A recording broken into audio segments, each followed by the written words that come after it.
papuntang Baclaran Church. Sa kanila tayo ng e-bike. Magkano hanggang doon, kuya? Kung bala, 50?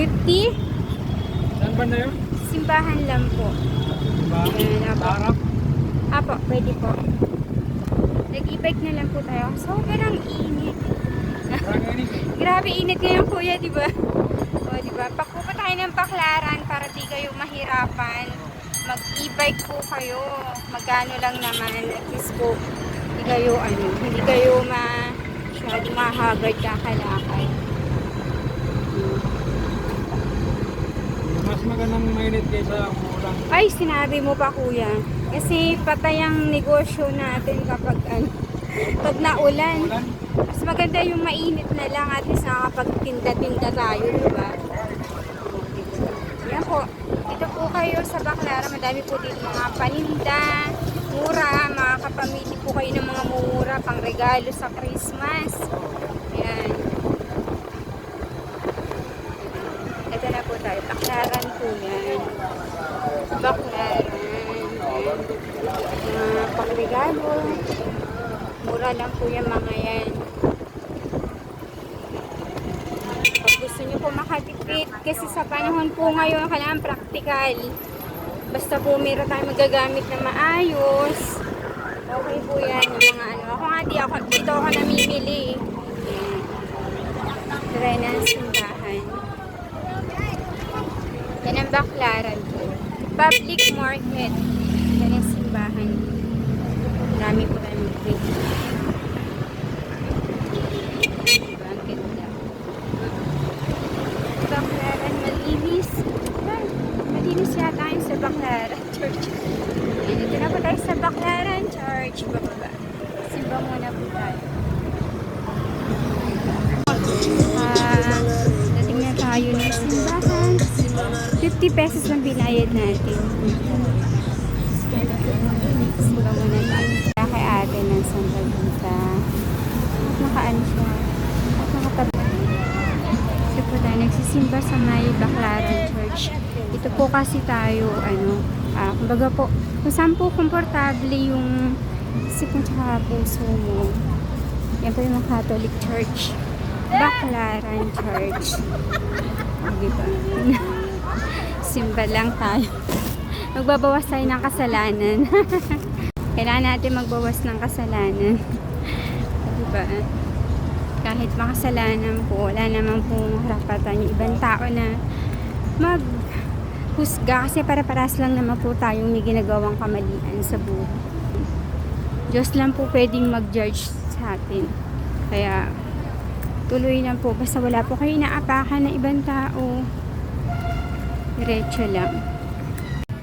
Pagkana po tayo ng Baclaran. Dito po.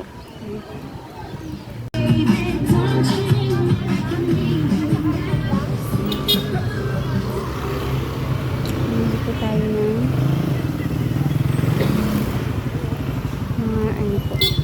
Dito sa Baclaran Church. Dito po yung mga bilihan ng mga gamit.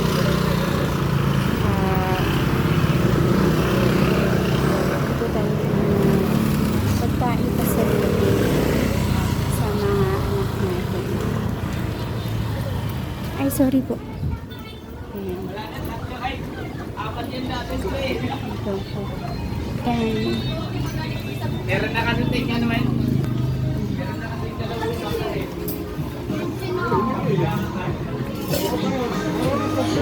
Ito Baclaran. Marami pong mabibiling pagkain dito. Pag nagutom kayo, sa malamig, marami pong pagkain na pagpipilian. Pag nagutom po kayo, dito po kayo, pwede kumain ng mga pagkain.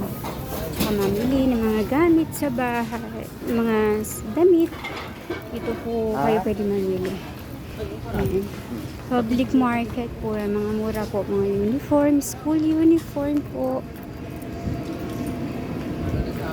Mga magaganda na rin po. Kasi dito rin po ako namimili ng mga panggamit sa anak ko, mga damit.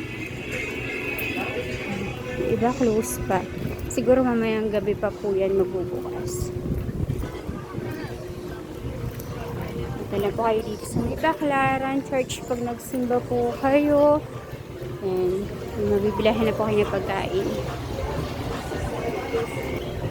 Ayan po tayo. Bili tayo ng sa malamig kay Kuya. Marami dito kasi mabibilahan. Avocado po. Ito po yan sa may Baclaran Church. Marami pa kami mabibilahan. 20 pesos, Kuya. Plastic natin? Po, inumin ko na po. Okay, akin po. Mabili na tayo. Bili na tayo. Kung tayong lumakad. Bumili na tayo ng mga pagkain. Ha? Grocery pala muna tayo pasalubong sa mga bata. Bili ng pagkain.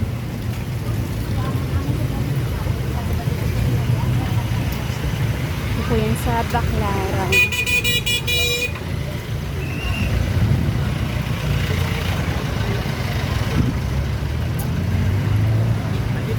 Sa may Virgo.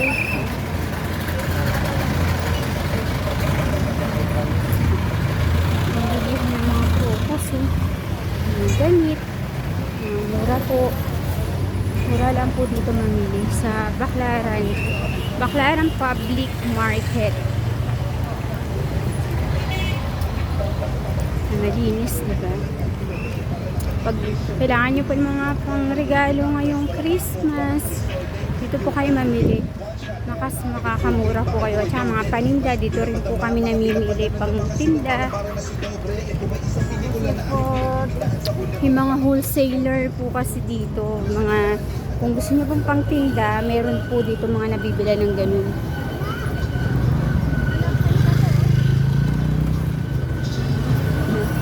Tapos na yung LRT papuntang Cavite. So, diba?